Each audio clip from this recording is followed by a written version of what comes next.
Good afternoon, everyone. This is Derek from Apex Global. I'm here in the wonderful city of Perugia, Italy, which is located in the Umbria region of Italy, known as the Green Heart, known for its produce, crops, wheat, chocolate, and all the good things that we like to eat. So, Perugia is a small city, probably less than 1 million population.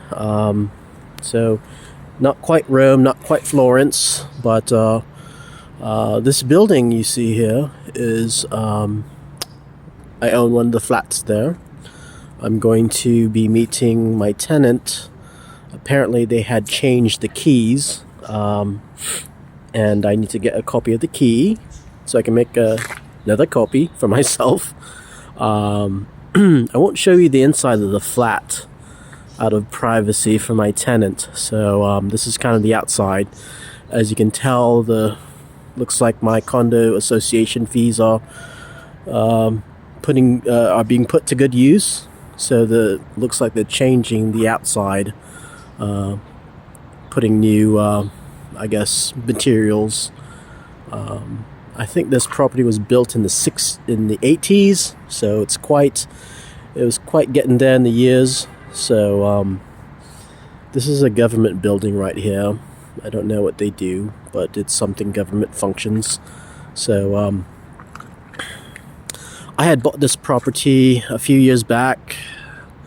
I'm gonna say about 25,000 euro. But it's increased significantly in the past few years. So I'm trying to figure out if I want to keep it or want to sell it and buy another one. So I'll just kind of have to make up that decision. So weird things about Italy, property, lease, landlord, tenant relations is that there's no such thing as a 1-year tenant contract. It's a multi-year tenant contract. So if you do pick a tenant, make sure you pick the right one, because you're going to be married to them for a while. Just my first impressions of kind of owning a property and renting it overseas is that it seems that the tenants have a little more rights than in the US. So just make sure you pick the right tenant, that he or she can make your payments on time, hopefully. Owning property overseas. So definitely do your research. If you're not familiar with the country, go online, do some research, or contact a estate agent, reputable estate agent, and they'll be happy to go over all the laws that you need to know in order to buy property overseas. It's not complex matter. It's rather simple. But with Italy, you do have to apply for a fiscal code, which is like a social security number, I guess, or tax ID back in the States before you buy property. And another thing is that you do have to open a bank account in Italy. So just those two things: apply for a fiscal code and open a bank account in Italy.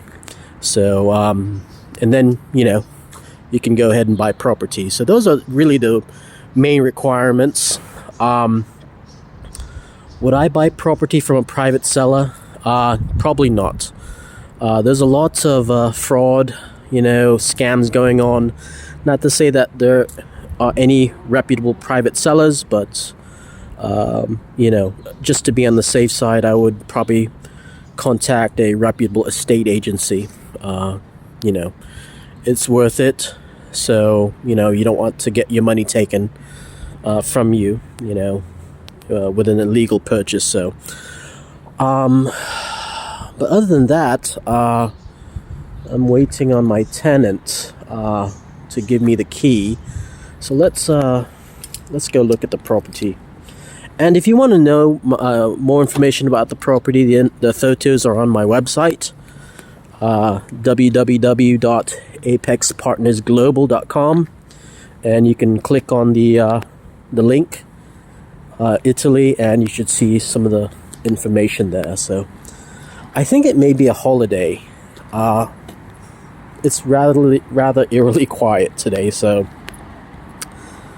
normally people be working, so but it's a good time to kind of relax and enjoy the sights and sounds. So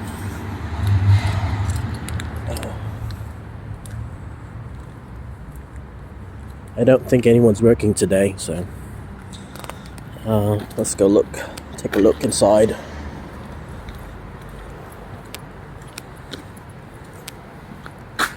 Yeah, there's a lot of construction work going on here, so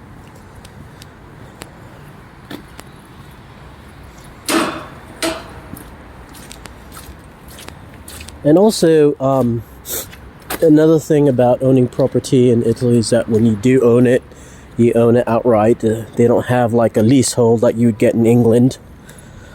So there is total ownership.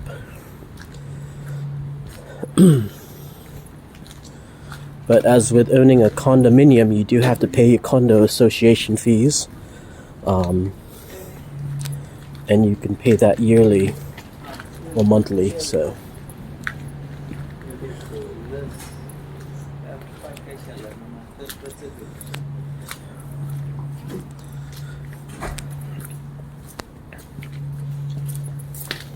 Buongiorno.